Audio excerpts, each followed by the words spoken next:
Charlie Munger spent 60 years being skeptical of almost every money manager on earth. He trusted exactly one outsider with his family's fortune. That man arrived in America as a refugee, with no money, barely any English, and a warrant for his arrest back home. His name is Li Lu. And what happened next made both of them extraordinarily rich.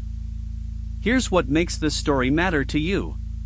Li Lu didn't win by being smarter or faster. He won by doing one thing most investors are too afraid to do. Stick with me, and by the end you'll know exactly what that thing is, and why the third section is the part most investors get completely backwards. In 1989, Li Lu was a student leader in the Tiananmen Square protests. When the crackdown came, he fled China with his name on a most wanted list. He landed at Columbia University buried in debt he was terrified he'd never repay. Then a friend invited him to a campus talk in 1993. The speaker was Warren Buffett. Li Lu went mostly for the free food. But something clicked. Buffett explained that investing wasn't gambling, it was buying pieces of real businesses for less than they're worth. For a man who'd grown up believing the stock market was pure exploitation, this was a revelation. And here's the part that should stop you cold. By 1996, Li Lu had done something almost no one at Columbia had ever done. He earned 3 degrees at once: economics, law, and business, all in the same year. Li Lu started his fund, Himalaya Capital, in 1997. Then in 2004, he met Charlie Munger and everything changed. Munger, who'd turned down almost every manager who ever pitched him, did the unthinkable. He handed Li Lu a large slice of his own family's money to invest. Why? Because Li Lu had the one trait Munger prized above raw intelligence: patience. The willingness to do nothing for years, then bet enormously when the odds were overwhelming. And in 2008, Li Lu made the bet that proved it. He'd found a little-known Chinese battery and car company called BYD. He was so convinced, he brought it straight to Munger and Buffett. That September, Berkshire bought 225 million shares of BYD for about $232 million, roughly 10% of the whole company. Quick question, right now.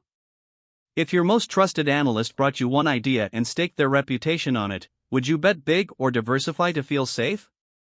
Hold that thought. Here's the counterintuitive truth most investors get completely backwards. Li Lu didn't win by making more decisions. He won by making fewer. Most people think investing is about activity: buy this, sell that, react to every headline. Li Lu did the opposite. He'd study a business for months, sometimes years, and then nothing. He'd wait. Because when you truly understand a business, you don't need 100 bets. You need a few great ones, held for a very long time. Look at what patience did to that BYD bet. Berkshire held it. And held it. By 2021, that $232 million stake was worth roughly $8 billion. That's more than 30 times the money from doing almost nothing but waiting. Remember what I said at the start, the one thing most investors are too afraid to do? This is it. Concentrate. Then be patient enough to let the business work. As Munger put it, the big money isn't in the buying or the selling. It's in the waiting. But conviction without discipline is just gambling. So how did Li Lu know when to bet big? One rule. He only invested inside his circle of competence.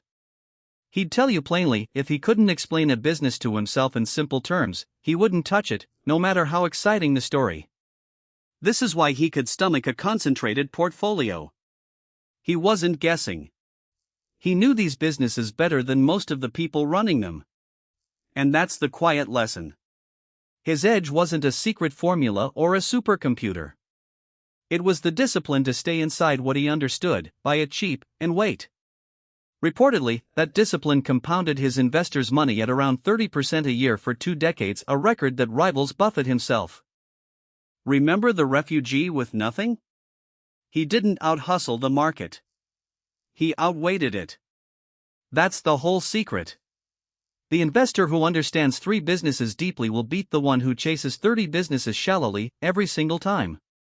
Li Lu proved that your biggest advantage isn't information or speed. It's the patience to do nothing, until the one moment you should do everything. This is educational content, not financial advice, but it's the kind of lesson that outlasts every market cycle. So here's my question. Are you an investor who makes 100 small moves, or one who waits for a few great ones? Comment yes for concentrate, no for diversify. And tomorrow, we're breaking down the one balance sheet number that quietly warns you before a company collapses.